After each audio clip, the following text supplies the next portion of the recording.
আসসালামু আলাইকুম প্রিয় দর্শক, অন্য মঞ্চের আলাপচারিতায় আপনাদের সকলকে স্বাগত জানাচ্ছি।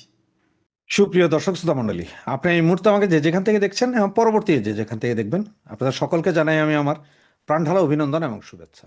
হেডলাইন এবং ব্যানারে দেখছেন যে দুই সেনা প্রধানের মধ্যে কি কথা হয়েছিল, মানে ইন্ডিয়ান সেনাবাহিনী প্রধান এবং বাংলাদেশ সেনাবাহিনী প্রধান।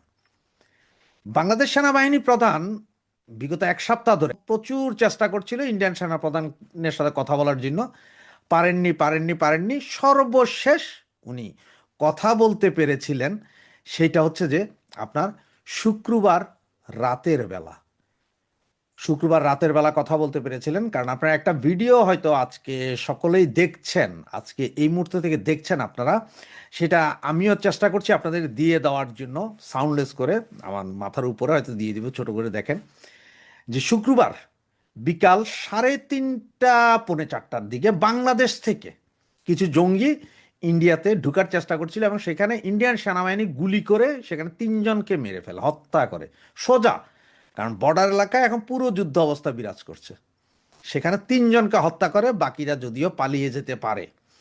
এই বিষয়টা যখন হয়, এরপরে আবার সেনাপ্রধান চেষ্টা করে এবং শুক্রবার রাতে প্রায় নাকি বাংলাদেশ সময় রাতের 1টা বা 1:30টার দিকে ওনার সাথে কথা হয়।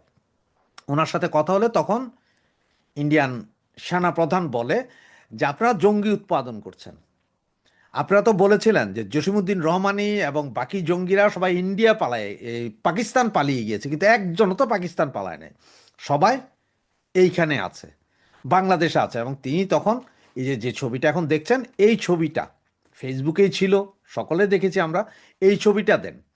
এবং তিনি বলেন যে আজকে এই যে রাতের বেলা চট্টগ্রামে আমাদের যে আক্রমণ হয়েছে, সেই আক্রমণে জঙ্গি গোষ্ঠীর দ্বারা করানো হয়েছে এবং সেখানে একজন গার্ড আহত হয়েছে, সেটাও এই জঙ্গি গোষ্ঠীরা করেছে। এবং এটা রাষ্ট্রীয় মদতে আপনারা এটা করছেন। তো এইভাবে যেহেতু আপনারা করছেন, সুতরাং আপনারা তো যুদ্ধ চান, তো যুদ্ধ হলে আপনারা কয় সেকেন্ড পারবেন, কত মিলি সেকেন্ড পারবেন? কারণ আপনাদের যে কটা সেনা ক্যাম্প আছে প্রতিটাতে একটা করে ব্রাহ্মস মারলে আর দেখা যাবে না আপনাদেরকে, আপনার টোটালি শেষ। এবং সবগুলো ক্যাম্পে মারাও লাগবে না, হয়তো একটা মারলেই আপনার দেশ শেষ। তো 71-এ আমরা আপনাদেরকে স্বাধীনতা যুদ্ধে আপনাদের দেশকে আমরা স্বাধীন করে দিয়েছিলাম। তবে এইবার এই 2025-এ দাঁড়িয়ে আমার মনে হয় আপনাদের ভূগোলটাই চেঞ্জ করে দেওয়া দরকার, যে আপনাদের দেশের কয়েকটা ভাগ করে দেওয়া দরকার। কারণ এটা আপনারা রাষ্ট্রীয় মদতেই চাচ্ছেন যে আপনাদের দেশ আপনারা নিজেরাই ধ্বংস করছেন। এই সমস্ত কথার এক পর্যায়ে আমাদের সেনাপ্রধান বলে যে না না না, আমরা এগুলো করি নাই, আসলে আমরা কি করব, তবে আপনি আমার উপর বিশ্বাস রাখতে পারেন, বাংলাদেশের মাটি ব্যবহার করে কোনো সন্ত্রাসী কার্যক্রম চলতে দিব না, আমরা দেখছি, আমরা ঠেকাবো। এরপরেই সেনাপ্রধান উঠে পড়ে লাগেন পুরো শুক্রবার রাত সমস্ত ওই জঙ্গিবাদী গোষ্ঠীগুলোর সাথে কথা বলেন এবং বলেন যে এইসব বিপ্লবী সরকার মরকার বাদ দেন, উল্টাপাল্টা করলে কালকে সেনাবাহিনী তার নিজস্ব রূপে ফিরবে। আর সেটার প্রমাণ একটুখানি দেখিয়েছেন উনি। সংসদ ভবনের ভিতরে যখন জঙ্গিরা ঢুকছিল, তখন সেনাবাহিনী ওখানে দাঁড়িয়ে সংসদ ভবন রক্ষা করেছেন। এখন আপনি একটু মনে করেন তো, 2024-এর 5ই আগস্ট যেদিন সংসদ ভবন বঙ্গভবন হামলা হয়েছিল, সেদিন সেনাবাহিনী সহযোগিতা করেছে বরঞ্চ ঢুকার জন্য। তার মানে হচ্ছে যে ওই যে পাছারের নিচে যখন তারাবাতি লাগাইয়া দিছে যে এটা ফুটবে এবার, তখনই ওনারা এসে সামনে দাঁড়িয়েছেন, না না না আমরা দেশ রক্ষা করি। এবং ইন্ডিয়ান সেনাপ্রধান এইটাও বলছেন যে বাড়াবাড়ির শেষ, আমরা যুদ্ধ অবস্থায় আছি, এটা আমাদের আগেরই ডিক্লার, পাকিস্তানের সাথে আমরা যুদ্ধ অবস্থায় আছি দেশ। এবং আপনাদের দেশ থেকে, বাংলাদেশ থেকে যে অবস্থা চলতেছে, তাতে আমরা যে কোনো সময় ইনভেনশন করতে পারি, ঢুকে যাব। আর আমরা ঢুকেও লাগবে না, আমরা ড্রোন এবং ব্রাহ্মস দিয়ে আপনাদেরকে উইদিন 10 সেকেন্ড সব ধ্বংস করে দিব। একদম সরাসরি হুমকি দিয়েছেন নাকি সেনাপ্রধান, ইন্ডিয়ান সেনাপ্রধান বাংলাদেশের সেনাপ্রধানের। এবং এইটাও বলছেন যে আপনাদের দেশে যে 8জন পাকিস্তানি সামরিক কর্মকর্তা গত 3 মাস ধরে আপনাদেরকে ট্রেনিং ফেনিং দিয়েছে জঙ্গিদেরকে, তাদের নাম ঠিকানা সহ কোথায় আছে সব দেওয়ার পরও আপনারা তাদেরকে পালিয়ে যেতে সাহায্য করছেন। সেনাবাহিনীর মদতে পালিয়ে গেছে এরা, এই পাকিস্তানি জঙ্গি গোষ্ঠীর লোকেরা, হিজবুত তাহরির লোকেরা, এরা সব আপনাদের মদতে পালিয়ে গেছে। এবং এটাও জিজ্ঞেস করেছেন বৃহস্পতিবার রাতে আপনারা 16টা ড্রোন উড়াইয়া কোথায় কোথায় আমাদের সেনাবাহিনী আছে, ক্যাম্প আছে, এগুলোর ছবি তোলাইছেন। সেখানে আপনারা 4টা ড্রোন হারিয়েছেন, বাকিগুলো বাঁচলো, 4টা ড্রোন আপনারা হারিয়ে ফেলেছেন, গুলি করে ভূপাতিত করা হয়েছে, যেগুলো আপনাদের ড্রোন। এবং কি কি নিয়েছে সেই ছবিগুলো এখন আমাদের কাছে আছে, এগুলো আমরা সব আমাদের কাছে, কারণ ওই 4টা ড্রোন গুলি করার পরে ইন্ডিয়ার মাটিতেই ভূপাতিত হয়েছে এবং ওগুলো নিয়ে ওনারা দেখছে। তো সব কথা শোনার পরে এখন আমাদের সেনাপ্রধানের শুধু 2 হাঁটু না, 3য় নাম্বার হাঁটু সহ কাঁপা শুরু হয়েছে। কারণ হচ্ছে যে মাইর যদি দেয় ইন্ডিয়া, তখন ইন্ডিয়া তো আর পাবলিক মারবে না, মারবে তো সেনারে। আর সামনে যাবে কারা? সেনা। এই ভয়ে এখন পুরো সেনাবাহিনীতে তটস্থ। শুক্রবার রাতেই সেনাবাহিনীর বৃহৎ অংশ, যারা যুদ্ধ চায় না, যারা চায় না যে কোনো অশান্তি হোক, যারা দেশটাকে শান্ত চায়, শুধুমাত্র এক সেনাপ্রধানের কারণে তারা কিছু করতে পারতেছে না, তাদের প্রেসারে পড়া সেনাবাহিনী প্রধান ওদের ডাইকে আইনা কথা বলতে হয়েছে। যদি এরকম কিছু হয় তাহলে ইন্ডিয়ান সেনাবাহিনী অ্যাটাক করে বসবে। কারণ হচ্ছে যে যেই হিন্দু লোকটাকে মারা হয়েছিল, জ্বালাইয়ে দেওয়া হয়েছিল, মেরে আধমরা অবস্থায় আগুন জ্বালিয়ে দেওয়া, সেই বিষয়ে ইন্ডিয়ান সেনাপ্রধান কথা বলেছেন। এবং এগুলো সব মিলিয়ে পরিস্থিতি খুবই উত্তপ্ত এই মুহূর্তে।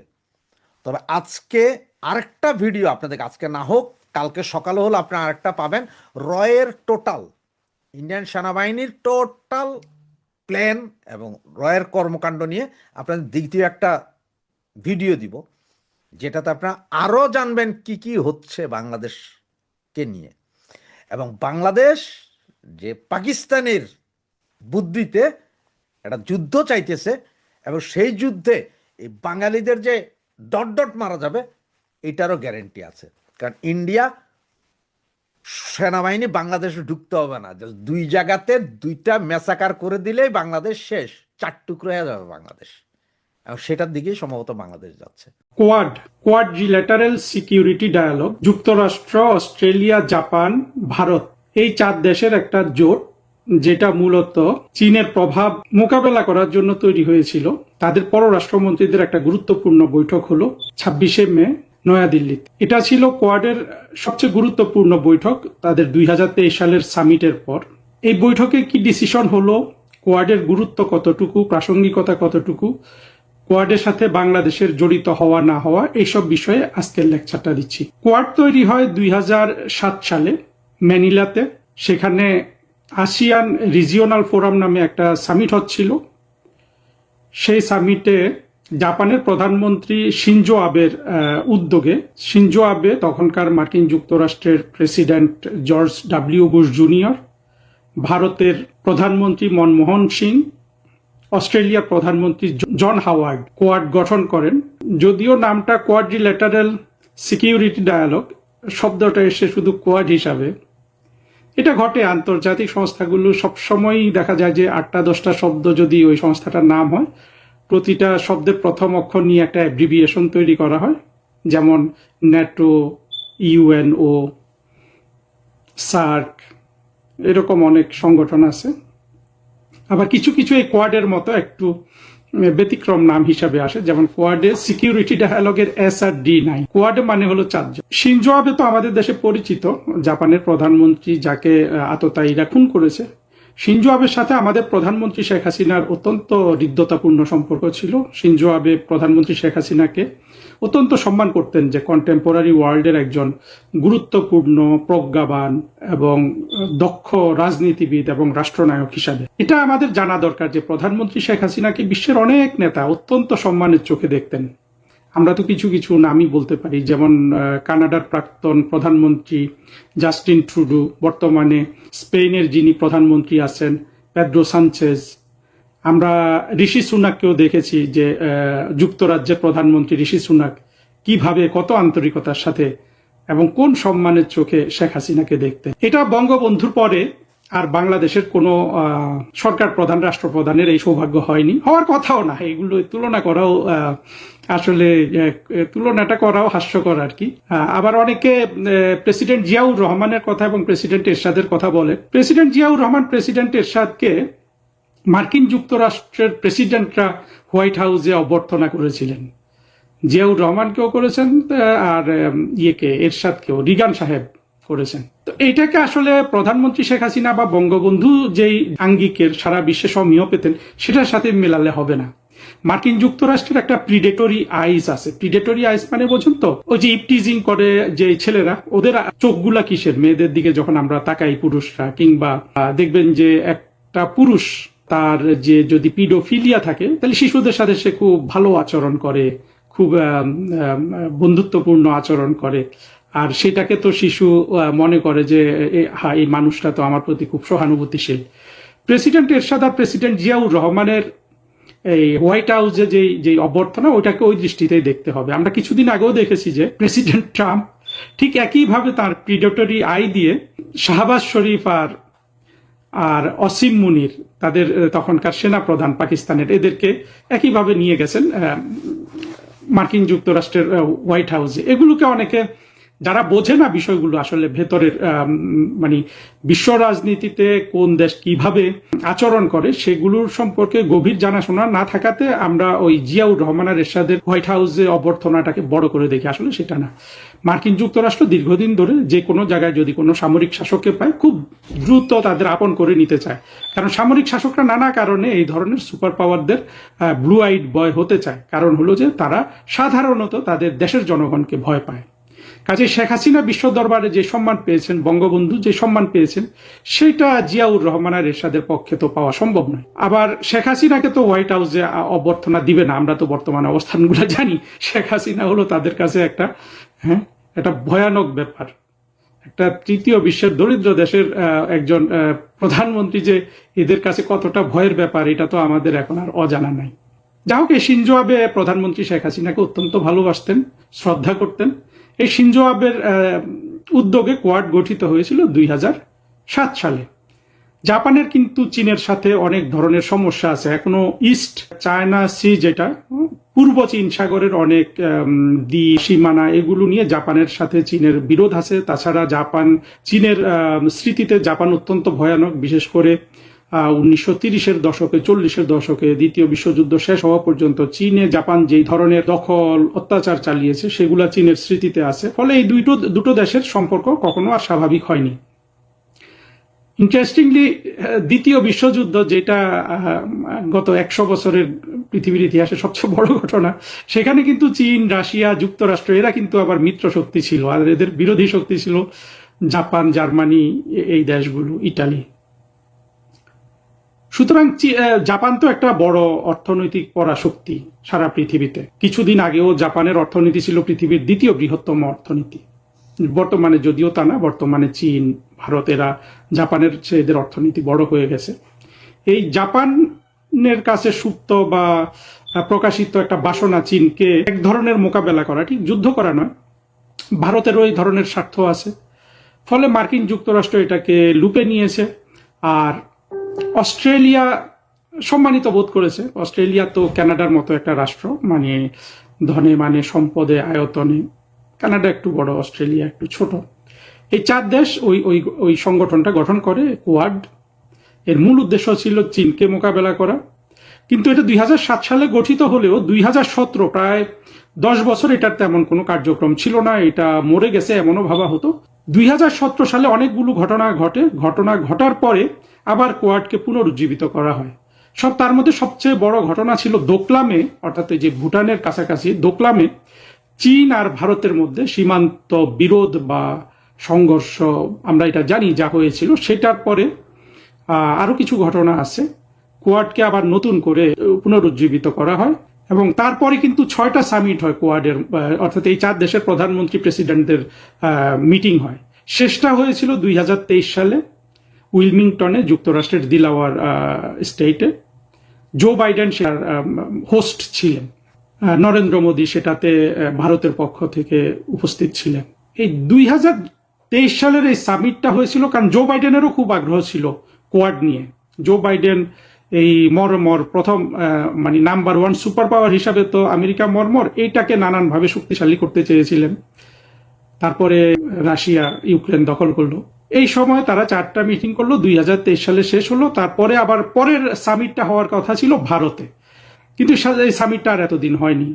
এর কারণ হলো যে যখন ট্রাম্প আবার দ্বিতীয়বার প্রেসিডেন্ট হলেন, ট্রাম্পের প্রথমে ইচ্ছা ছিল যে উনি আন্তর্জাতিক ইস্যুগুলোতে তেমন জড়িত হবেন না। আমরা দেখেছি তিনি তার গোয়েন্দা সংস্থাগুলোর যে ডাইরেক্টর তুলসী গাবার্ডকে দিয়ে উনি বাহরাইনে একটা বক্তৃতা দিলেন যে আমেরিকা কোথাও আর সরকার পরিবর্তন এগুলোতে আমেরিকা ইনভলভ হবে না, যেমন তারা আফগানিস্তানে, ইরাকে, লিবিয়ায় হয়েছিল। পরবর্তীতে অবশ্য সেই সব তো থাকে নাই। জো বাইডেন বাংলাদেশের সরকার পরিবর্তন করার পর তো ট্রাম্প সেখান থেকে বড় কিছু করেনি, একই নীতি মেনে চলছেন। আর তারপরে ট্রাম্প ভারতের সাথে বাণিজ্য যুদ্ধে জড়ালেন, কথার হুমকি। তারপরে পাকিস্তানের একটু আগে যেটা বলেছিলাম যে প্রেসিডেন্ট এবং একই সাথে সেনা প্রধানকে হোয়াইট হাউসে ডেকে নিলেন। এটাও খুবই লজ্জাজনক বিষয়, যদি সেনা প্রধান আর প্রধানমন্ত্রীকে একই দেশের একসাথে দাওয়াত দেওয়া হয়। এটা অত্যন্ত লজ্জাজনক বিষয়। যে দেশের সেনা প্রধান, মানে যেই দেশের প্রধানমন্ত্রী আর সেনা প্রধানকে একসাথে দাওয়াত দিল সেই দেশের প্রধানমন্ত্রীর জন্য, কিন্তু পাকিস্তান তো এমনই একটা দেশ। এইসব কারণে সামিটটা হয় নাই, এবং না হওয়ার পরও এখন 2026 সালের মে মাসে এসে তাদের পররাষ্ট্রমন্ত্রীদের বৈঠক হলো। আশা করা যাচ্ছে ভবিষ্যতে সামিটটাও হবে। এই পররাষ্ট্রমন্ত্রীদের বৈঠকে আমরা যেটা দেখলাম যে কোয়াডের এই 4টা দেশের যেটা গর্ব তাদের, তারা সেটা বারবার বলছিলেন যে, বিশেষ করে ভারতের তরফ থেকে যেটা বলা হয়েছে, এই 4 পররাষ্ট্রমন্ত্রীর যেটা প্রেস কনফারেন্স হয়েছিল সেটাতে আমরা দেখলাম যে তারা অত্যন্ত গর্ববোধ করেন যে 4টাই কিন্তু ডেমোক্রেসি, অর্থাৎ যেটা তো চীন বলতে পারবে না। তো এই ডেমোক্রেটিক সোসাইটি, ডেমোক্রেটিক কান্ট্রি হিসাবে তাদের একটা তো মূল্যবোধগত মিল আছে। আর আরেকটা জিনিস আমার চোখে পড়েছে যে বিশেষ করে অস্ট্রেলিয়া বা কারো বডি ল্যাঙ্গুয়েজে মার্কিন যুক্তরাষ্ট্রের আধিপত্য তারা প্রচন্ড চায়, ভারত ইকুয়াল পার্টনার হিসাবে চায়। বাট অন্য যারা আছে এই কোয়াডে 2 জন, তাদের অবশ্য তারা এমনিতেও মার্কিন এলাই, সেটা একটা জিনিস চোখে পড়েছে। আর তারা যে ডিসিশনগুলো নিলেন তার মধ্যে 2-3টা প্রণিধানযোগ্য। একটা হলো যে তারা এই ইন্দো প্যাসিফিক এরিয়ায় তারা সার্ভিলেন্স বাড়াবেন, ম্যারিটাইম সার্ভিলেন্স। এটা কিরকম? এটা হলো যে এইখান দিয়ে যেসব জাহাজ চলে, সেটা তো যুদ্ধ জাহাজও হতে পারে বিভিন্ন দেশের, ফ্রি ওয়াটারওয়েতে বাণিজ্যিক জাহাজ, এগুলোর উপর সার্ভিলেন্স যদি তারা কোঅপারেশন করে তাহলে স্যাটেলাইট থেকে তারা অনেক ছবি তুলবেন, দেখবেন। একটা তাদের ডেটা তৈরি হবে, ডেটাবেস তৈরি হবে, এখান থেকে তারা ইনফরমেশন সংগ্রহ করবেন, কাজে লাগাবেন। আর একটা গুরুত্বপূর্ণ সিদ্ধান্ত ওনারা নিয়েছেন যে তারা রেয়ার আর্থ ম্যাটেরিয়াল নিয়ে যে ইদানিং এত কথা শোনা যায়, এই রেয়ার আর্থ ম্যাটেরিয়ালে তারা নিজেদের মধ্যে সহযোগিতা বাড়াবেন যাতে চীনের উপর থেকে এর নির্ভরশীলতা কমানো যায়। রেয়ার আর্থ ম্যাটেরিয়ালটা সংক্ষেপে যদি এটা বলি যে এটা হলো যে আমরা তো জানি যে মৌলিক পদার্থ আছে প্রকৃতিতে, এখন 118টা হয়েছে। আমরা যখন ছোট ছিলাম তখন সংখ্যাটা কম ছিল। এই 118টা মৌলিক পদার্থের মধ্যে 17টাকে রেয়ার আর্থ ম্যাটেরিয়াল বলা হয়। এর মধ্যে 2টো অত্যন্ত দামি, একটার নাম হলো নিওডিমিয়াম আর একটার নাম হলো প্রাসিওডিমিয়াম, 2টা ডিমিয়াম। এরকম অনেকগুলো আছে, 17টা। এই যে দুটার নাম বললাম, নিওডিমিয়াম, প্রাসিওডিমিয়াম, এরা অত্যন্ত দামি। এগুলো দিয়ে মূলত খুব শক্তিশালী চুম্বক তৈরি করা যায়। এরা এই রেয়ার আর্থ ম্যাটেরিয়ালগুলা ইলেকট্রনিক শিল্পে, মিসাইল, ড্রোন শিল্পে, অর্থাৎ প্রতিরক্ষা শিল্পে, এমনকি কিছু কিছু চিকিৎসা সামগ্রীতে খুবই গুরুত্বপূর্ণ জিনিস। অর্থাৎ আধুনিক সভ্যতা এদের উপর প্রায় ডিপেন্ডেন্ট হয়ে গেছে। ডিপেন্ডেন্ট হয়ে যাওয়াতে আবার এই ইন্ডাস্ট্রিটা সবচেয়ে বেশি গ্রো করেছে চায়না আবার এই যে দুটোর নাম বললাম, নিওডিমিয়াম, প্রাসিওডিমিয়ামে সমৃদ্ধ। তো এইখানে তারা সহযোগিতা করবেন কিভাবে, মানে মূল উদ্দেশ্যটা হলো যে কোনো একক দেশের উপরে এই দ্রব্যগুলোর উপর যাতে তাদের নির্ভরশীল হতে না হয়। তারপরে আরেকটা হলো তাদের এনার্জি সিকিউরিটির কথা বললেন, সেটা তো আমরা জানি, এনার্জি সিকিউরিটি নিয়ে সারা পৃথিবীতে কথা হয়। এটা ছিল মূলত তাদের সহযোগিতার ব্যাপারে গুরুত্বপূর্ণ সিদ্ধান্ত। আর জয়েন্ট স্টেটমেন্টে তারা অনেক কথা বললেন, হরমুজ প্রণালীর কথা বললেন, সেটা তাতে টোল ফ্রি থাকে, সেটা যাতে উন্মুক্ত থাকে। তারা মিয়ানমারে যে কনফ্লিক্ট হচ্ছে, অভ্যন্তরীণ সংঘর্ষ, সেটার বিরুদ্ধে কনসার্ন দিলেন। তারপরে তারা উত্তর কোরিয়ার ব্যাপারেও যথেষ্ট কনসার্ন তারা ব্যক্ত করলেন, যে তারা উত্তর কোরিয়া যে পারমাণবিক কিংবা মিসাইল ইন্ডাস্ট্রিতে অনেক উন্নত করেছে সেটার বিরুদ্ধে তারা কথা বললেন। আর যেই দেশকে উদ্দেশ্য করে কোয়াড, চীনের নাম তারা সেখানে নেননি, কিন্তু ওই একটু আগে তো পূর্ব চীন সাগরের কথা বললাম, তার চেয়েও গুরুত্বপূর্ণ হলো যে সাউথ চায়না সি অর্থাৎ দক্ষিণ চীন সাগর সেটার কথা বলেছে। দক্ষিণ চীন সাগর তো একটা চীন মনে করে যে দক্ষিণ চীন সাগরের ব্যাপারে যা কিছু সিদ্ধান্ত সেটা চীনের সভেরিন ডিসিশন মেকিং প্রসেসের অংশ, এটা চীন মনে করে। দক্ষিণ চীন সাগরে অবশ্য মার্কিন যুক্তরাষ্ট্রের আসলে সেখানে কিছু বলার নাই, তবুও তারা বলে মূলত এই দক্ষিণ চীন সাগরের অনেক দ্বীপ, অনেক কোস্ট লাইন, এগুলো নিয়ে মূলত ফিলিপাইন, তারপরে মালয়েশিয়া, এই দুই দেশের সাথে ভিয়েতনাম, এদের সাথে চীনের অনেক বিরোধ আছে। কিন্তু তারপরে চীনও কিন্তু দক্ষিণ চীন সাগর দিয়ে বাণিজ্যিক জাহাজ চলাচলের ব্যাপারে চীনও একমত। এই দক্ষিণ চীন সাগরের বিষয়ে যে বিরোধ, এটা চীন এবং স্থানীয় দেশগুলোর মধ্যে, এইটাকে মূলত যুক্তরাষ্ট্র এটার উপর খবরদারি করতে চায়, যদিও যুক্তরাষ্ট্র বহু দূরের দেশ। এইখান থেকে চীনকে কিছু কড়া কথাবার্তা বলা হয়েছে, বাট ইনডাইরেক্টলি, যে তারা দক্ষিণ চীন সাগরে কোনো ধরনের শক্তি প্রয়োগ, তারা শক্তি যেভাবে লেখে আর কি কূটনীতিতে, শক্তি প্রয়োগের বিরুদ্ধে তারা কনসার্ন জানিয়েছে। অর্থাৎ দক্ষিণ চীন সাগরে চীন যেন কোনো শক্তি প্রয়োগ করে কিছু না করে, কারণ কোন একটা দ্বীপ দখল করতে হলে শক্তি প্রয়োগ করতে হবে, যেটা হয়তো ফিলিপাইন দাবি করে, এইরকম আর। মূলত এগুলো আলোচনা হয়েছে। এবং আরেকটা জিনিস এখানে আলোচনা হয়েছে, যেটা পৃথিবীর যে কোনো গুরুত্বপূর্ণ আলোচনারই অংশ, সেটা হলো সন্ত্রাসবাদের বিরুদ্ধে। যে ভারতে যে পেহেলগামে যে সন্ত্রাসী হামলা হলো, সেটার নাম ধরে বলা হয়েছে, পাকিস্তানের নাম নেয়নি, কিন্তু সন্ত্রাসবাদের বিরুদ্ধে তারা একেবারে একযোগে কথা বলেছেন, নিন্দা করেছেন, তাদের উদ্বেগ জানিয়েছেন। অর্থাৎ বাংলাদেশের যে জঙ্গিরা, যারা এখন বাংলাদেশ মূলত ডিফ্যাক্টো শাসক 24-এর জঙ্গি উত্থানের পরে, এবং বাংলাদেশের মানুষ যে জঙ্গিবাদকে এত ভালোবাসে, এখানে আমি যেটা বলতে চাই, দেখুন, পৃথিবীতে যে কোনো জোট যদি কথা বলে, সেটা যদি 3-4টা মুসলমান দেশের জোটও হয়, এই জঙ্গিদের বিরুদ্ধে তাদের কথা বলতেই হয়। অর্থাৎ জঙ্গিদের পক্ষে নরম কথা কিন্তু কোনো অংশ বলে না। সুতরাং আমরা যারা জঙ্গিবাদের মাধ্যমে বাংলাদেশের দীর্ঘস্থায়ী শাসন দেখি, তাদের জন্য আসলে কোনো ধরনের সুখবর পৃথিবীর কোথাও নাই। এইগুলো মোটামুটি তাদের ডিসিশন, এবং মনে হচ্ছে কোয়াড আবার শক্তিশালী করার চেষ্টা করবে। এই সংস্থার কোনো সেক্রেটারিয়েট নাই, কিছু নাই, এটা এখনো বিভিন্ন মিটিং এর মাধ্যমে সীমাবদ্ধ আছে।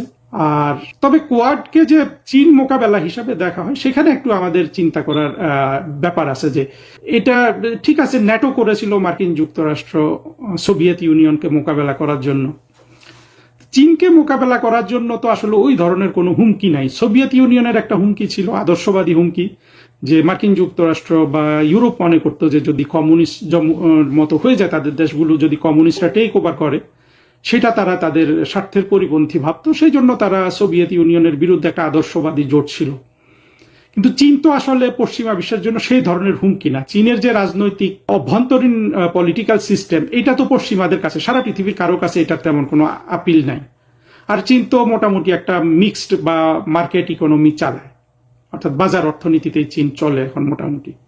সেই ক্ষেত্রে আদর্শিকভাবে তো আসলে চীনকে ওই রকম শত্রু হিসাবে গণ্য করার কিছু নাই দেখেই এই কোয়াডের মতো সংগঠন আসলে খুব বেশি শক্তিশালী হবে না, আমি যেটা মনে করি। এভাবেই চলবে একটা রাজনৈতিক রেটরিক হিসাবে। আবার চ্যালেঞ্জও আছে। ভারত তো আবার ব্রিক্সের সদস্য, ব্রিক্সের লিডিং সদস্য, তাই না? চীন, রাশিয়া, এরপরেই তো ভারত।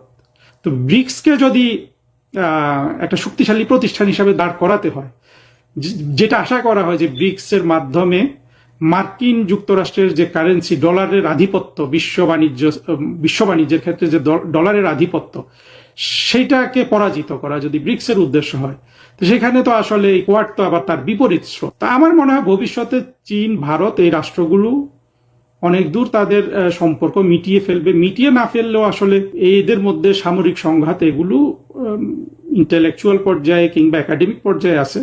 প্র্যাকটিক্যালি এটা কত দূর হবে? আর সাধারণত চীন একবার ভারত আক্রমণ করেছিল 1962 সালে, চীন তিব্বত দখল করেছে, বাট ওয়ার্ল্ড ওয়াইড চীনের কিন্তু একটা ডিক্লেয়ার্ড নীতি আছে। সেই নীতিটা মোটামুটি সংক্ষেপে এটা বলা যায় যে দক্ষিণ চীন সাগর এবং তাইওয়ান ছাড়া পৃথিবীর আর কোথাও চীনের কোনো মিলিটারি ইন্টারেস্ট নাই, অর্থাৎ অন্য কোথাও যুদ্ধ করা, কোনো দেশ দখল করা, এইটা চীনের নীতির অংশ না। এবং চীন সেটা কিন্তু আক্ষরিক অর্থে মেনেও চলছে। চীন এটা খুব সতর্কতার সাথে মেনে চলে। চীনের ডমিনেন্স হলো ইকোনমির মাধ্যমে, তারা টাকা, তাদের প্রচুর টাকা আছে, বিভিন্ন দেশকে টাকা ধার দেয়, সেই সব দেশের ডেভেলপমেন্ট প্রজেক্ট করে, এইভাবে চীন ডমিনেট করার চেষ্টা করছে, যেটা কিন্তু ওয়াইজার। মার্কিন যুক্তরাষ্ট্র যেভাবে চেষ্টা করে, তার চেয়ে কিন্তু চীনেরটা ওয়াইজার এবং মোর ইফেক্টিভ। সেটা প্র্যাকটিক্যালি কন্টেইন করতে হলে মার্কিন যুক্তরাষ্ট্রকে তো অভ্যন্তরীণভাবে তাদের ইন্ডাস্ট্রি, তাদের যে অভ্যন্তরীণ দুর্নীতি হয়, যে সামরিক ইন্ডাস্ট্রিগুলোতে অর্থাৎ শিল্প কলকারখানা যেখানে সবকিছু প্রাইভেট সেক্টর তৈরি করে, সে আমরা যেটা দেখি এই যে মিসাইল, হ্যাঁ, ইরান একটা ড্রোন মারে যেটার দাম হলো $50,000, আর সেইটাকে আটকানোর জন্য মার্কিন যুক্তরাষ্ট্র যদি একটা মিসাইল ছোঁড়ে সেটার দাম হয় কত, 4 মিলিয়ন, 2 মিলিয়ন এইরকম। কিন্তু 4 মিলিয়ন সেটা দামটা কেন, ওই যে প্রাইভেট কোম্পানি যেটা তৈরি করে তারা আবার ওইখানে প্রচুর লাভ গ্রহণ করে এবং এখানে অনেক ধরনের কমিশন হয় যারা এই ব্যবসাগুলো দেয়। ওটা যে 4 মিলিয়ন দাম তা না, ওটা হয়তো মানে ইরানেরটা যদি $50,000 হয়, ওটা হয়তো $2 লাখ ওটার দাম, কিন্তু ওটাকে $40 লাখ করে ফেলা হয় করাপশনের মাধ্যমে, ইনডাইরেক্ট ডাইরেক্ট করাপশনের মাধ্যমে। তো মার্কিন যুক্তরাষ্ট্র যদি তাদের এই অভ্যন্তরীণ ত্রুটি যদি সংশোধন না করে এবং শুধু অন্য দেশে যুদ্ধ হবে সেই জন্য তারা অস্ত্র তৈরি করবে, অন্যদের যুদ্ধ নাও তো করতে পারে, তাই এই জন্য তারা সারা পৃথিবীতে যুদ্ধ জিয়ে রাখতে চায়। কিন্তু এটা তো একটা অস্বাভাবিক প্রক্রিয়া। এই অস্বাভাবিক প্রক্রিয়া 70 বছর তারা সারা বিশ্বে 1 নম্বর শক্তি হিসাবে ছিল, কিন্তু এই প্রক্রিয়াটা তো ধীরে ধীরে মানুষ ভেঙে ফেলবে, এগুলো কিন্তু যুক্তরাষ্ট্রকে বুঝতে হবে। সেই দিক থেকে আসলে চীনকে মোকাবেলা করা, যুদ্ধ করে, এবং ভারত চীনের যে টানাপড়েন, এটাও আমি মনে করি যে দুই দেশেরই, চীনের ভারতের, তাদেরও উচ্চ স্তরে রাজনৈতিক প্রজ্ঞার অভাব। এটা শুনে অনেকে হাসবে যে এত বড় বড় জায়গায় রিসার্চ হয়, রাজনৈতিক প্রজ্ঞার অভাব কিভাবে হয়? না, আসলে প্রজ্ঞারই অভাব। কারণ হলো যারা রাষ্ট্র চালায়, সেই প্রধানমন্ত্রী, প্রেসিডেন্ট, এরা তো কয়েকশো বছর ধরে বর্তমান রাষ্ট্র ব্যবস্থা বা আন্তর্জাতিক সম্পর্ক বা রাজনীতি বিজ্ঞান, যেটা পলিটিক্যাল সায়েন্স, এইসব বই পড়ে বা এইসব বই যারা পড়ায় তাদের দ্বারা শিক্ষিত হয়। ফলে এই শিক্ষাগুলোর মধ্যে একটা কূপমণ্ডকতা আছে, একটা সীমাবদ্ধতা আছে। এর বাইরে প্রকৃত শিক্ষায় শিক্ষিত হয়ে রাষ্ট্রনায়ক হচ্ছে, প্রধানমন্ত্রী, প্রেসিডেন্ট হচ্ছে, এর সংখ্যা খুব কম, এবং মার্কিন যুক্তরাষ্ট্রে এটা আরো কম। যেটা বলতে চাচ্ছি সেটা হলো যে কোয়াড দিয়ে চীনকে মোকাবেলা করা, সিকিউরিটি ডায়ালগ করা, এটা এক ধরনের অ্যাবস্ট্রাক্ট, বিমূর্ত একটা ধারণা। সেজন্য দেখা যায় যে এদের মধ্যে হচ্ছে যে কোনো সংগঠন করলে সেটা কিন্তু হয়ে যায়, অর্থাৎ আলটিমেটলি ইকোনমিক কোঅপারেশনে টার্ন করে, যেটা কোয়াডেও কিছু এই চিহ্নটা আছে আর কি।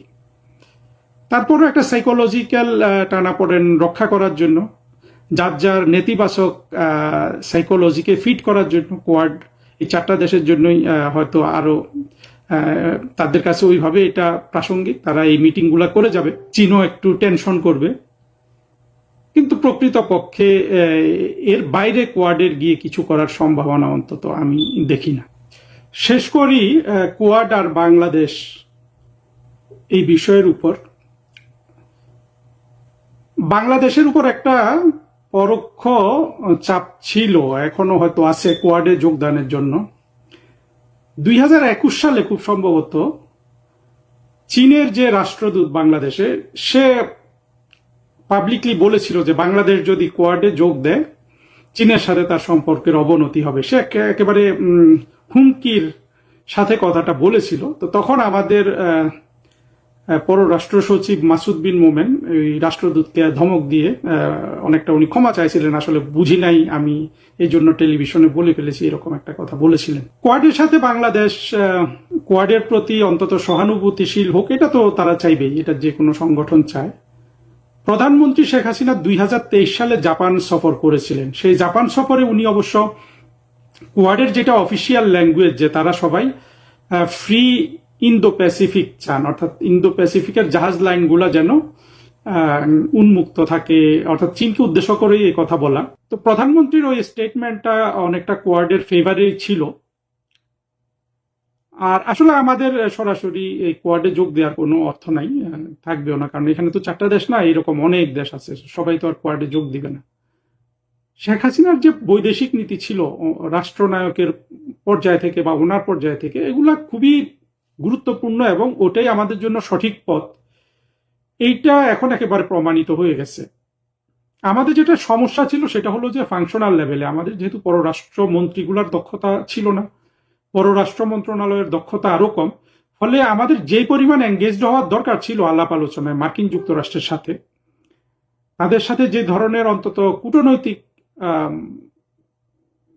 শিষ্টাচার দক্ষতা দেখানোর দরকার ছিল, সেটা আমরা করতে পারিনি। এগুলার ফলাফল আমরা সবাই জানি।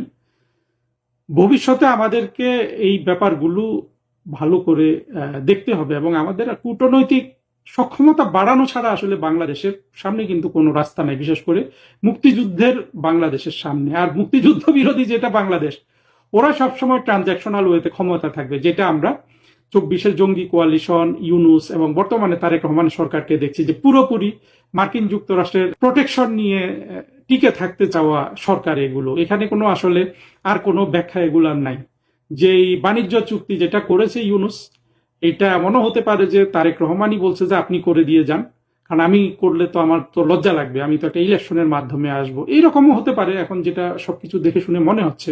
তো বিদেশি শক্তির ছত্রছায়ায় ক্ষমতা থাকা সরকারের জন্য বিপদ অনেক, সেটা তারেক রহমানের সরকার ফেস করবেন। আবার জঙ্গি মৌলবাদীরা একটা মিথ্যা অপবাদ দিত যে ভারতের প্রোটেকশনে আওয়ামী লীগের সরকার টিকে আছে, সেটা সত্য না। প্রধানমন্ত্রী শেখ হাসিনাকে যারা জানেন বা তাকে যদি স্টাডি করেন, দেখবেন যে তিনি কিন্তু স্ট্রং, তার জাতীয়তাবাদী পজিশন নিয়েই কিন্তু তিনি ক্ষমতায় টিকেছিলেন এবং ক্ষমতা থেকে সরে গেছেন। সুতরাং কোয়াড হোক আর যাই হোক, শেখ হাসিনার নীতি একমাত্র এখন পর্যন্ত বেস্ট নীতি আমাদের জন্য, কিন্তু সেগুলো প্রয়োগের ক্ষেত্রে আমাদের দক্ষতা বাড়ানো ছাড়া আমাদের জন্য অতীতে যেই বিপদ আমরা দেখেছি সেই বিপদ আমরা কাটিয়ে উঠতে পারি। আসলে আপনি শুরুতে একটা কথা বলেছেন যে এই দেশের মানুষের বিনোদনের জায়গা নেই, তারা ছুটি পেলে বাড়িতে যায়, কিন্তু মানুষ ছুটি পেলে বাড়ির বাইরে যাওয়ার কথা। কিন্তু এরা তাদের জীবন যুদ্ধে এতই ব্যস্ত থাকে যে, এতই তটস্থ থাকে যে, এতই বিপদে থাকে যে তাদের গ্রামের, তার জন্য আমাদের দেশে এটা নাম দিয়েছে নারী টানে বাড়ি ফেরা। আসলে এটা হওয়ার কথা ছিল না। কিন্তু আপনি আরেকটা কথা বলেছেন যে সব সরকারের আমলে সব সময় আমরা দেখেছি বাড়ি ফেরাটা খুব কঠিন হয়ে যায়, কারণ বাংলাদেশের এই 2.5-3 কোটি মানুষ একটি শহরে বাস করে। এতগুলো মানুষ 2-3 দিনে আসলে দেশে ফিরে যাওয়ার মতো যানবাহন আমাদের দেশে নেই। তার উপর তাদের কষ্ট, কত যে কষ্ট সেটা কল্পনাতীত। আমরা যারা জানি, আমি তো 10-12 বছর হয় বাড়িতেই থাকবো, না হয় ঢাকাতেই থাকবো। আমি এই ভিড়ের মধ্যে আসা যাওয়া ইচ্ছা থাকলেও আমরা করতে পারি নাই। আরেকটা অদ্ভুত কথা বলেছেন, যেটা এই সত্য, এই দেশের বুদ্ধিজীবী, লেখক, সাংবাদিক বা আমাদের নেতারা স্বীকার করবেন না। সেটা হচ্ছে যে এই দেশের কিছু মানুষ ঈদে বাড়ি যায়, সে যে ভালো আছে, তার ইনকাম ভালো, সেই জন্য সে যায় দেখার, লোক দেখানোর জন্য। বিশেষ করে এই কোরবানির ঈদে, বিশেষ করে যেটাকে আমরা গরুর ঈদ বলি, কোরবানির ঈদ বলি, এটাতে আরো বেশি যায়। যাই হোক, সেটা ভিন্ন কারণ, কে কি কারণে যায় আমরা সেদিকে যাচ্ছি না। দুর্ভোগটা আমাদের আসলে এখনো স্বাভাবিক হলো না। এইবারও যেটা ঘটেছে, আমি যতদূর জানি সবচেয়ে বিস্ময়কর ঘটনা ঘটেছে। এইবার রেল অনেক টাকা থেকে বঞ্চিত হয়েছে তাদের সিস্টেমের কারণে। মানুষের কষ্ট হয়েছে, আবার রেলের পকেটে টাকা ঢুকে নেয়, টাকা ঢুকেছে যারা এখানে দায়িত্বপ্রাপ্ত চাকরি করে, টিটিসি থেকে শুরু করে, ড্রাইভার থেকে শুরু করে সরকারি কর্মচারী, কর্মকর্তা, তাদের পকেটে অনেক টাকা ঢুকেছে, আমাদের রাজস্ব বঞ্চিত হয়েছে। এটাও কিন্তু একটা দিক যেটা আমরা খেয়াল করি না বা এটা আমরা আলোচনা আনতে চাই না। যাই হোক, আমরা চাই মানুষ কম কষ্টে তাদের ঈদে যাক, তাদের পরিবার পরিজনের সাথে মিশুক, তাদের ধর্মীয় দিনটি উদযাপন করুক। আমরা এটাও চাই ভালোভাবে পালন করুক। কিন্তু অনেক কষ্ট হয়েছে এইবারে, যে আপনি যাদের দেখালেন যে নারীরা কিভাবে রেলের বগিতে ওঠা যে কত কঠিন, এটা আমরা যারা উঠেছি তারা জানি, এটা সহজ কাজ না। কিন্তু এই যে রেলের উপরে সাধারণ মানুষ কিন্তু উঠতে পারবে না, এবং এটা যে কত ভয়াবহ জার্নি, এটা চিন্তার অতীত। কিন্তু ওই যে আমাদের একটা গল্প আছে, আমাদের জামালপুরে এইভাবে বলে, আপনাদের এলাকায় ওই গল্প আছে হয়তো অন্যভাবে। সেটা হলো যে কয়টা চর খাইতে পারবি, থাবরা যদি দেই গেলে, কয় একটা কি দুইটা, কয় যদি হাত পা বেঁধে চড়ায়, কয় তাহলে যত ইচ্ছা দাও। তা আমাদের দেশের মানুষ বিপদে আছে, কি করবে তারা? প্রয়োজন কোনো আইন মানে না, যার জন্য তারা বেআইনি কাজটা করে। আগে কিন্তু রেলের উপরে তার ঝোলানো থাকতো এইভাবে, যে রেলের বগিতে উঠবেন না, ছাদে উঠবেন না, রেলের বগি কোচের ছাদে উঠবেন না, এটা অপরাধ, এবং ব্যবস্থা থাকতো যাতে উঠতে না পারে। এখন আমি জানি না এটা কিভাবে কি করতেছে তারা। আমাদের সরকারগুলো কখনোই তাদের ব্যর্থতা স্বীকার করে না, সাহস পায় না, কিন্তু সবাই জানে ব্যর্থ।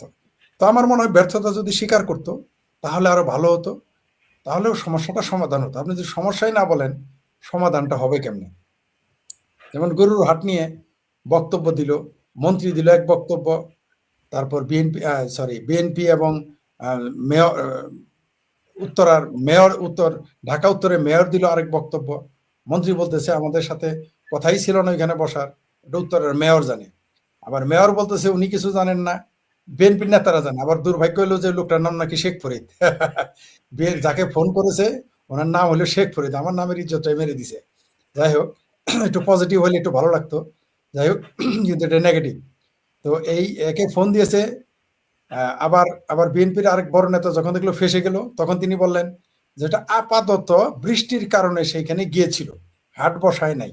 কিন্তু মেট্রো রেল কর্তৃপক্ষ বলতেছে যে না, তারা হাট বসিয়ে ফেলেছে।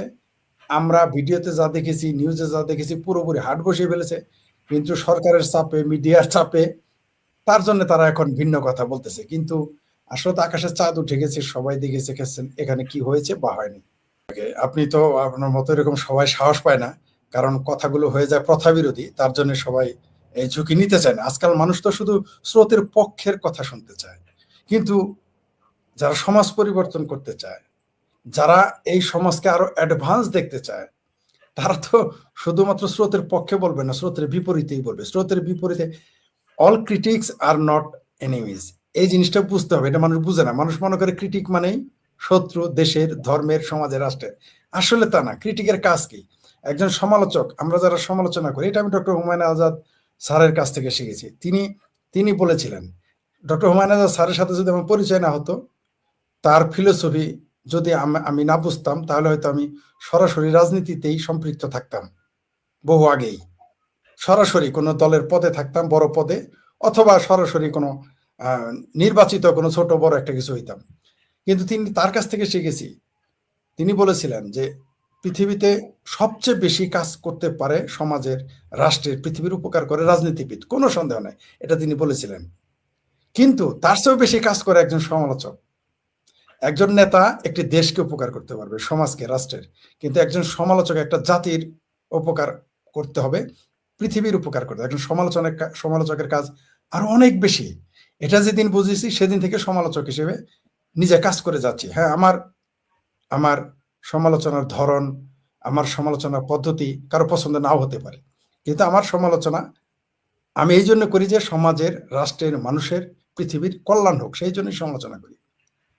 মানুষ আমাকে ভুল বুঝে। যেমন এই যে দেখেন, উজু করতে 10 টাকা লাগতেছে।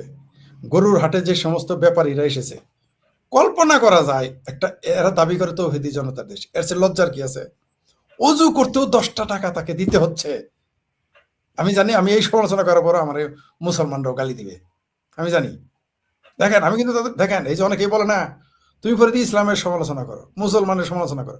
আপনি সমালোচনার কাজ করেন না। তসলিমা আপা এই ব্যাপারে একটা সুন্দর কথা বলছে, যে কাজ করলে তুমি লজ্জিত হবা, যে কাজ করলে তোমার লোকে খারাপ ভাববে, যে কাজ করলে তোমার সমালোচনা করবে, তুমি সেটা কইরো না, তাহলেই তো কেউ সমালোচনা করতে পারবে না। আমার কথা তাই। আপনি 10 এটা অস্বাভাবিক, অস্বাভাবিক পূর্বাভাস দিচ্ছেন। ফরিদ ভাই আগামীতে আওয়ামী লীগ সাধারণ সম্পাদক হবেন। না না না না, এটা কোয়াইট ইম্পসিবল। আমি কর্মী হিসেবে খুব ভালো, সমালোচক হিসেবে কতটুকু ভালো জানি না। কর্মী হিসেবে আমি খুব ভালো। আমি নেতা হিসেবে কখনোই ভালো না। যদি কোনোদিন দেয়ও কোনো দায়িত্ব, আমি সরাসরি ব্যর্থ আগে বলে দিলাম। আর আমি নিব না, কারণ আমি মিথ্যা কথা বলতে পারবো না, আমি মিথ্যা আশ্বাস দিতে পারবো না। আমি রাষ্ট্রের কোনো দায়িত্ব নিতে পারবো যে এই কাজটা আমাকে যদি কেউ বলে তুমি এই কাজটা করো, আমি পারি না পারি, আমি হার্ট অ্যান্ড সোল, আমি চেষ্টা করে যাব। নেতৃত্ব আমার পক্ষে সম্ভব না, আগেই বলে রাখি। নেতৃত্ব খুব কঠিন জিনিস। মন্ত্রিত্বের চাইতে নেতৃত্ব কঠিন। সেটা আপনি উপজেলা, একটা ওয়ার্ডের নেতৃত্ব বলেন, একটা ইউনিয়নের নেতৃত্ব বলেন, একটা একটা একটা মানে আপনার একটা একটা পৌরসভার নেতৃত্ব বলেন, বা একটা উপজেলা, এটা খুব কঠিন কাজ। আর দেশের নেতৃত্ব দেওয়া তো, একটা বড় দলের নেতৃত্ব আরো কঠিন কাজ। এটা আমার পক্ষে সম্ভব না। এটা আমি একেবারে 100% ব্যর্থ হব, কোনো সন্দেহ নেই। কিন্তু কোনো দায়িত্ব দিলে যে এই কাজটা করতে হবে, সেটা দলের হোক, দেশের হোক, সমাজের হোক, রাষ্ট্রের হোক, প্রতিষ্ঠানের হোক, সেটা আমি পালন করতে পারবো। কিন্তু কোনো দলের নেতৃত্ব আমি I am not fit. Leader হিসেবে আমি টোটালি আনফিট। ধন্যবাদ যিনি কথা বলেছেন। সম্ভব না। আওয়ামী লীগের তো এত বড় দল, বহু দূরের কথা। আমি একটা উপজেলারই সভাপতি, সেক্রেটারি হইতে পারবো না। আমি নেতৃত্ব দেওয়ার গুণ আমার নাই। কর্মী হিসেবে আমি দাবি করতে পারি, কর্মী হিসেবে আমাকে কেউ সেটা যে কোনো দায়িত্ব দিবেন, কর্মী হিসেবে আপনি আমাকে ফেলে দিতে পারবেন না, পারবেনই না। মানে আপনি আমার সেকেন্ড বানাইতে পারবেন না কর্মী হিসেবে। নেতা হিসেবে আমি 100-র মধ্যে 99 না 100 রোল নাম্বার হবে, 1 কোনোদিন চাইতে পারবো না। ধন্যবাদ যিনি করেছেন মন্তব্য। যেটা বলতেছিলাম, একটা মুসলিম, তাদের দাবি এটা মুসলিম কান্ট্রি, তাদের দাবি এটা তৌহিদি জনতার দেশ। আমার এই তৌহিদি জনতার দেশে 10টা টাকা যদি অজুর জন্য লাগে একজন গরুর ব্যাপারী বা একজন যিনি ওইখানে গ্রাহক গিয়েছেন নামাজ পড়তে, এর চাইতে লজ্জার আর কি থাকে বলেন? সেইখানেও 10 টাকার ব্যবসা করতে হবে। কল্পনা করতে পারেন? আমার কাছে বিষয়টা খুবই খারাপ লেগেছে। আমার কাছে বিষয়টা শুধু দৃষ্টিকটু না, এটা মুসলমানের জন্য, ইসলামের জন্য এবং বাংলাদেশের জন্য, এই 3 দিক থেকেই এটা খারাপ হয়েছে এই নিউজটা আমার হিসেবে। অজু করতে 10 টাকা। ঈদ মুবারক, আসসালামু আলাইকুম এবং আদাব। আমরা গতকাল ঈদ পালন করেছি। আজকে বাংলাদেশ সহ বিশ্বের অনেক দেশেই ঈদ পালিত হচ্ছে। সবাইকে ঈদুল আজহার শুভেচ্ছা। ডোনাল্ড ট্রাম্পকে হত্যার পরিকল্পনা রুখে দিল বাংলাদেশ। কি অবিশ্বাস হচ্ছে যে এবার পুরো মে মাস জুড়েই সামাজিক যোগাযোগ মাধ্যমে ভাইরাল হয়েছিলেন ডোনাল্ড ট্রাম্প। জি, ঠিকই ধরেছেন। এই ডোনাল্ড ট্রাম্প হলো নারায়ণগঞ্জের পাইকপাড়ায় রাবেয়া অ্যাগ্রো প্রোডাক্টস একটি খামারে পালিত অ্যালবিনো প্রজাতির একটি বিশেষ গরু। গোলাপি রঙের, তার চুলগুলো অনেকটা মার্কিন প্রেসিডেন্ট ডোনাল্ড ট্রাম্পের মতো, যে কারণে এই খামার মালিক জিয়াউদ্দিন মৃধার ছোট ভাই আদর করে এই মহিষটির নাম রেখেছিল ডোনাল্ড ট্রাম্প। কিন্তু এই ডোনাল্ড ট্রাম্পই যে এইভাবে সামাজিক যোগাযোগ মাধ্যমে এইভাবে ভাইরাল হয়ে যাবে, সেটা হয়তো এই খামারে যারা ডোনাল্ড ট্রাম্পকে লালন পালন করেছেন তারাও ভাবেন। শুধুমাত্র যে বাংলাদেশের সামাজিক যোগাযোগ মাধ্যমেই সে ভাইরাল ছিল তা না, সেখান থেকে আন্তর্জাতিক যোগাযোগ মাধ্যমেও, গণমাধ্যমে উঠে এসেছিল বাংলাদেশের এই ডোনাল্ড ট্রাম্প। আন্তর্জাতিক সংবাদ সংস্থা যেমন রয়টার্স, এএফপি কিংবা ব্রিটিশ গণমাধ্যম দ্য ইন্ডিপেন্ডেন্ট, টেলিগ্রাফ সহ অনেক বিদেশি গণমাধ্যমেও এই ডোনাল্ড ট্রাম্পের কথা এসেছিল এবং অনেক ভিডিওতেই এসেছিল যে আর কদিনের মধ্যেই ডোনাল্ড ট্রাম্পকে কুরবানি দেওয়া হবে।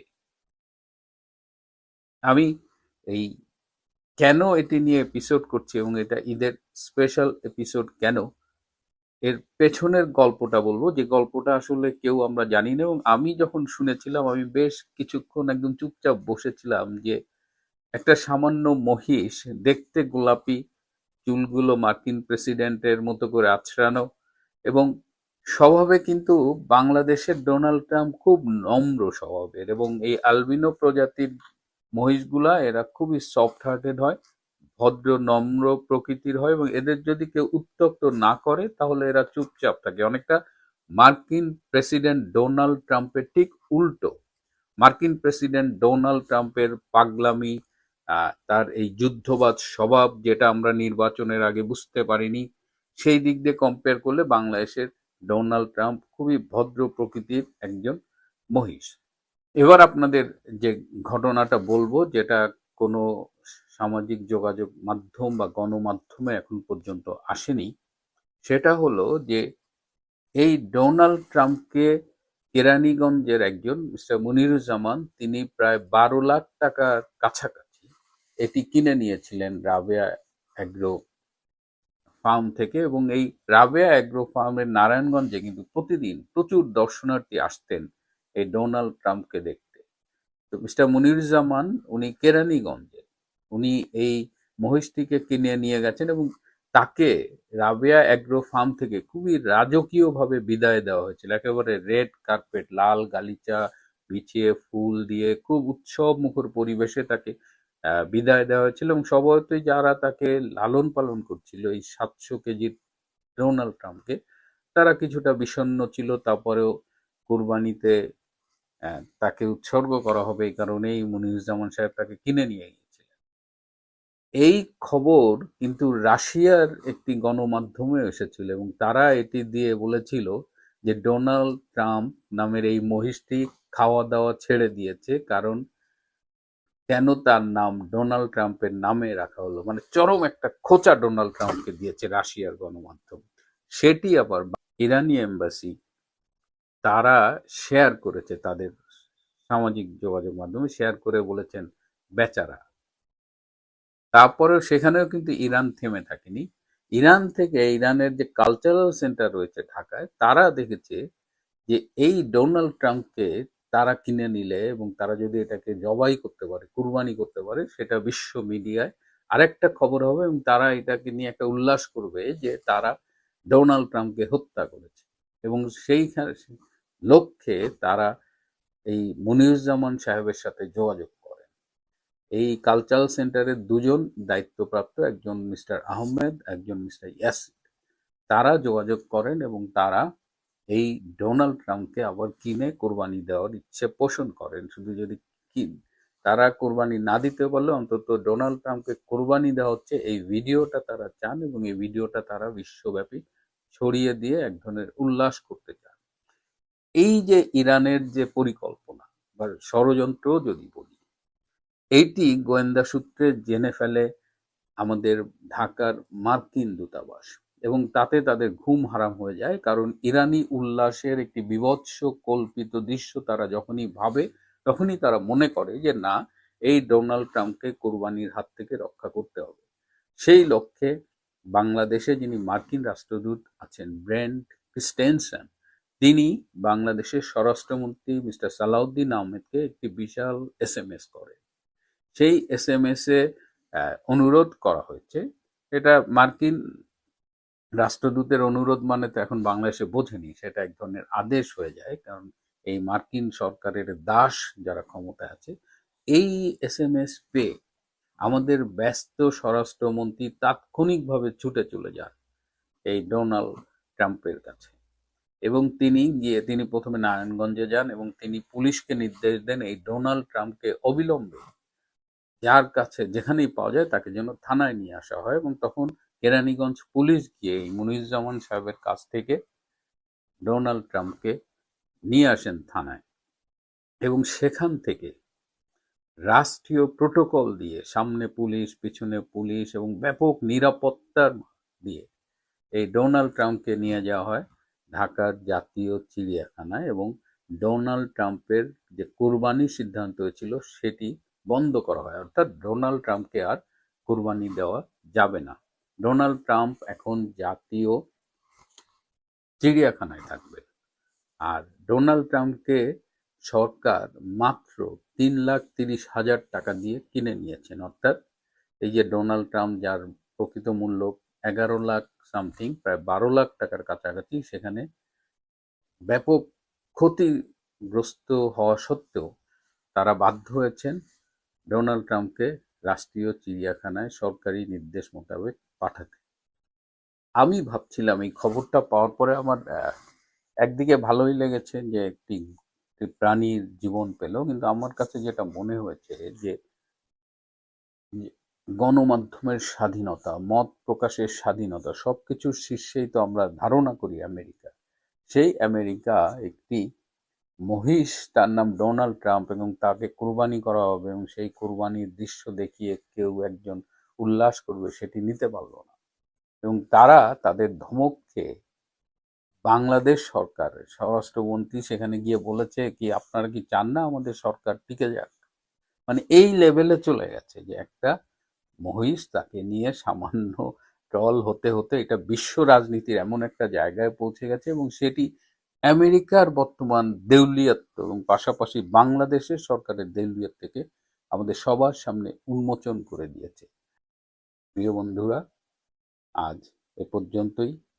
ভালো থাকবেন, সুস্থ থাকবেন। শত প্রতিকূলতার মধ্যেও ঈদ আপনাদের জীবনে আনন্দ বয়ে আনুক এই প্রত্যাশা করছি।